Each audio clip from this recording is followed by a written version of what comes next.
કશું કહેવા જેવું નથી. આપણે ખાસ તો ભગવાનની પૂજા માટે અને સુંદરકાંડ માટે એકઠા થયા છીએ.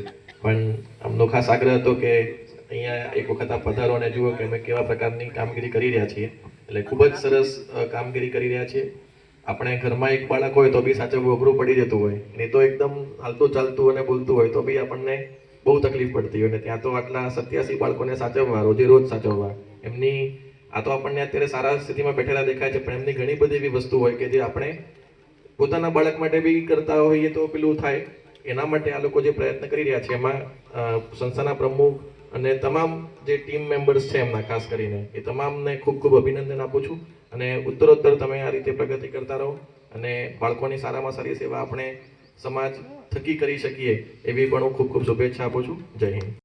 આજે હનુમાન જયંતિ નિમિત્તે આપણે વિજાપુર દિવ્યાંગ બાળકોની સંસ્થાની અંદર આપ લોકોને બોલાવ્યા છે સુંદરકાંડના પાઠ હોવાથી બાળકોને પ્રોત્સાહિત કરવા માટે ભેસાણ, પરબ, રાવણી, જુનાગઢથી તમામ મહિલા મંડળની બહેનો આવ્યા છે. અહીંયા બાળકોને અમે 5-6 વર્ષથી આવીએ છીએ. બાળકોને ખૂબ પ્રેમ અને લાગણી આપીએ છીએ અને આ લોકોના સંસ્થાના જે આ ટ્રસ્ટીઓ છે એ જે સેવા કાર્ય કરી રહ્યા છે એ આપણે ઘરે પણ ન કરી શકીએ એવી માતા પિતા છે એવી લાગણી અનુભવી છે આ લોકોને. પંચમુખી હનુમાન દાદા આપણા પટાંગણમાં બિરાજમાન છે ત્યારે હનુમાન જયંતિ નિમિત્તે આજે સુંદરકાંડના પાઠનું આયોજન કરવામાં આવેલું. આ કાર્યક્રમમાં જૂનાગઢના આજુબાજુના મહિલા મંડળો આવી અને સંસ્થામાં આ કાર્યક્રમમાં ભાગ લીધેલ. સાથે સાથે આજે વિશ્વ ઓટિઝમ દિવસ છે ત્યારે જે દિવ્યાંગ બાળકો છે તેમણે જે વસ્તુ બનાવેલી એનું પ્રદર્શન એક કાર્યક્રમ રાખવામાં આવેલો.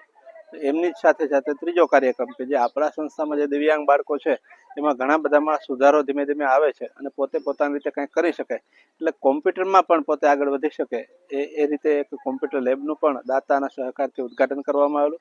આ ઉદ્ઘાટન પ્રસંગે આપણા મહાનગરપાલિકાના કમિશનર શ્રી તેજસ પરમાર સાહેબ ઉપસ્થિત રહી અને ત્રણેય કાર્યક્રમમાં હાજરી આપી અને આ સંસ્થાના કોમ્પ્યુટર રૂમ તેમજ ઓટિઝમનો કાર્યક્રમ ઉજવવામાં આવેલો.